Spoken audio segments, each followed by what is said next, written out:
नमस्कार दोस्तों।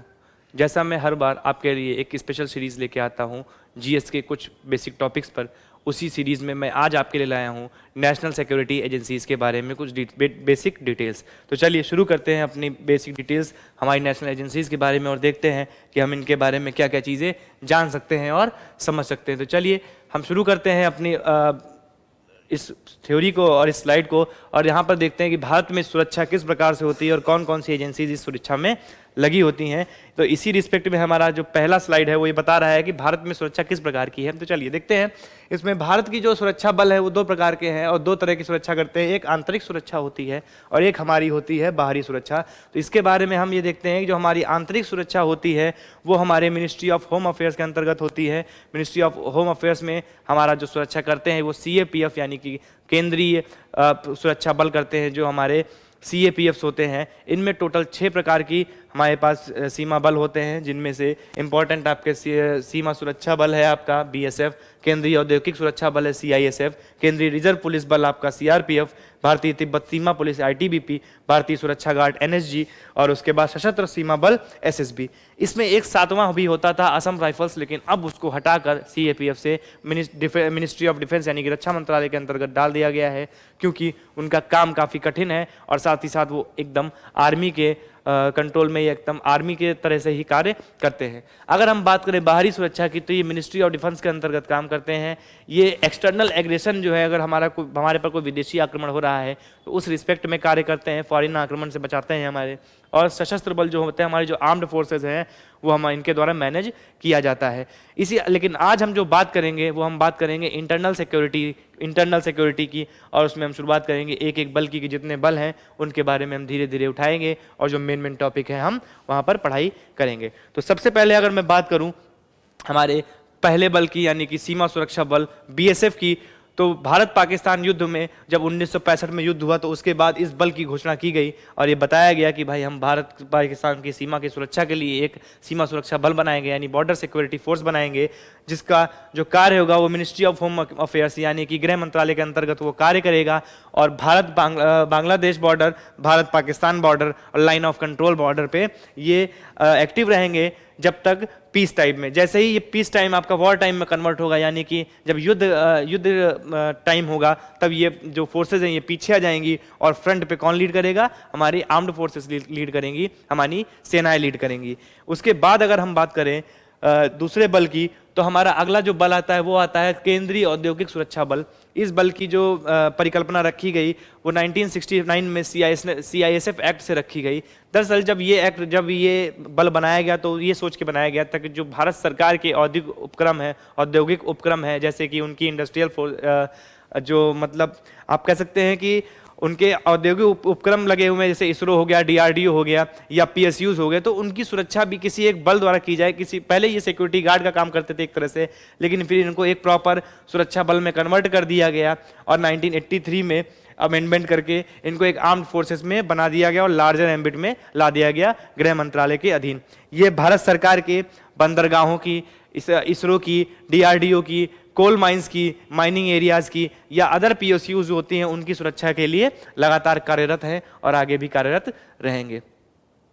अगली बात करें हम तो केंद्रीय रिजर्व पुलिस बल की, तो 27 जुलाई सन 1939 में इस बल की परिकल्पना रखी गई और ये बल बनाया गया ताकि हम आंतरिक सुरक्षा की बात कर सकें और आंतरिक सुरक्षा में इनका हम उपयोग कर सकें। केंद्रीय रिजर्व पुलिस बल हमारी जो स्टेट पुलिस होती है, जो हमारी राज्य पुलिस होती है, उनकी सहायता करता है लॉ ऑर्डर मेंटेन करने में। हमारे जो नक्सली प्रभावित एरिया है, नक्सल प्रभावित एरिया में बहुत इंसर्जेंसी को रोकने के लिए काम करता है। ये उग्रवाद का मुकाबला करने के लिए इस बल का लगातार से प्रयोग होता रहा है।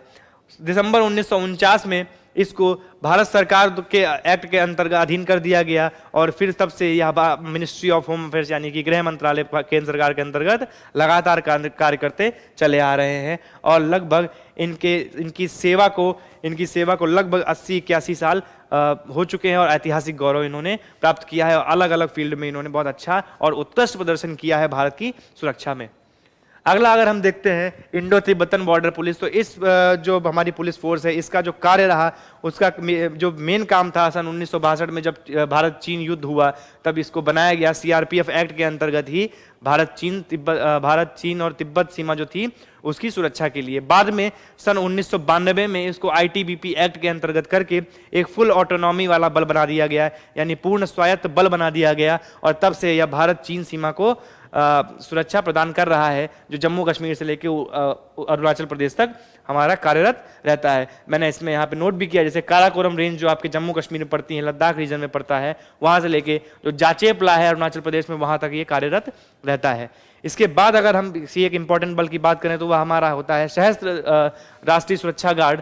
राष्ट्रीय सुरक्षा गार्ड का एक आतंक विरोधी इकाई है जो सन 1986 में बनाई गई थी। एक पार्लियामेंट, एक संसदीय एक्ट के द्वारा, संसदीय अधिनियम के द्वारा इस बल का निर्माण किया गया था।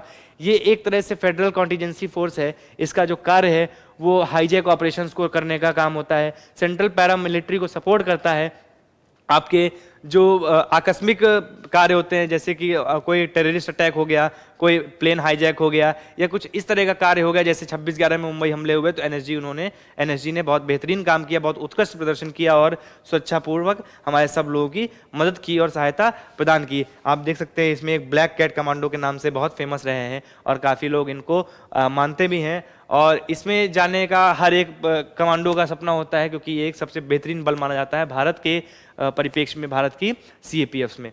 उसके बाद अगर हम सबसे आखिरी में बात करें तो हमारी बात आती है सशस्त्र सीमा बल की, यानी कि एसएसबी की। सन 1962 में ये विशेष सेवा ब्यूरो के रूप में बनाया गया था। तब इसको यह सोचकर बनाया गया था कि जो स्पेशल हमारे पास बॉर्डर्स हैं, जैसे नेपाल और भूटान की जो पोरस बॉर्डर्स हैं, उनमें एक सिर्फ आपका विजिलेंस के लिए हम एक बल रखना चाहते हैं। तब हमारा कोई ऐसा मकसद नहीं था कि हम यहाँ पर कोई ऐसा सशस्त्र सीमा बल बनाएंगे जिसके पास एक इंसर्जेंसी की पावर हो, बट फिर भी ये शुरुआत में एक विशेष सेवा ब्यूरो के रूप में बनाया गया सन 1962 में। बाद में इसको सशस्त्र सीमा बल, यानी जनवरी 2001 में इसको सशस्त्र सीमा बल एक्ट के अंतर्गत मिनिस्ट्री ऑफ होम अफेयर्स में ला दिया गया। तब से यह नेपाल और भूटान की सीमा पर लगातार कार्यरत हैं और इनमें बहुत अच्छे तरीके से गार्ड कर रहे हैं। फिलहाल इनका काम और भी जगहों पर रहता है, जैसे कि आप समझ सकते हैं कि सिक्किम के बॉर्डर पे जो है आपका, अरुणाचल प्रदेश के कुछ रीजन्स में भी इनका प्रयोग होता रहा है, बट मुख्यतया यह नेपाल और भूटान की सीमा पर ही कार्यरत है। तो दोस्तों ये कुछ हमारे सशस्त्र सीमा बल थे, सीएपीएफ थे, जो हमारे भारत की आंतरिक सुरक्षा के लिए कार्य करते रहते हैं लगातार। आगे हम बात करेंगे नेक्स्ट वीडियो में कि हमारे जो आर्म्ड फोर्सेस हैं वो कैसे काम करती हैं, कितने प्रकार के बल हैं, और हम इसी तरह स्पेशल सीरीज में नए नए वीडियोस आपके लिए लाते रहेंगे। तो उम्मीद करता हूँ आपको ये वीडियो अच्छी लगी होगी और आप इस वीडियो को देखिएगा और इसके पीडीएफ को हमारे टेलीग्राम चैनल से एक्सेस करिएगा। आज के लिए इतना ही। नमस्कार, thank you, have a nice day.